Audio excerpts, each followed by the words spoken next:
আমি আল্লাহর পরে আপনার মর্যাদা সমস্ত সৃষ্টির উপরে, যেন আল্লাহ মেরাজে নিয়া আরশে আজিমের উপরে দাঁড় করাইয়া আল্লাহ যেন নবীকে বলছে, বন্ধু নিচের দিকে তাকায় দেখেন, আমার গোটা সৃষ্টি আপনার কদমের নিচে, আপনি গোটা মাখলুকাতের ঊর্ধ্বে, আমি আল্লাহর পরে, অতএব এটাই আপনার মর্যাদা। এরপরে আল্লাহ যেন বললেন, বন্ধু ওই আজানে দেখেন আমার নামের সাথে আপনার নামও বলতেছে, ওই একামতে শুনেন আমার নামের সাথে আপনার নামও বলতেছে, ওই নামাজে শুনেন ওই দেখেন আমার বান্দা বসে বসে আত্তাহিয়াতু পড়ছে, একটু পরেই খেয়াল করবেন আল্লাহুম্মা সাল্লি আলা মুহাম্মদ, আপনার নামও নিতেছে।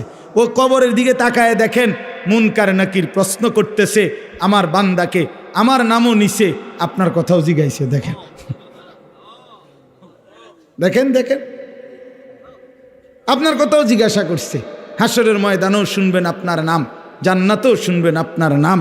ইদা যুকিরতু যুকিরতা মাই, আমি আলোচিত হলে আপনিও আলোচিত হবেন। আমি আছি তো আপনি বন্ধু আছেন, আমার ইজ্জত সম্মান থাকবে তো আপনার সম্মানও থাকবে। মোহাম্মদ হামদে খুদা বাস, খুদা মদহে আফরি মুস্তফা বাস।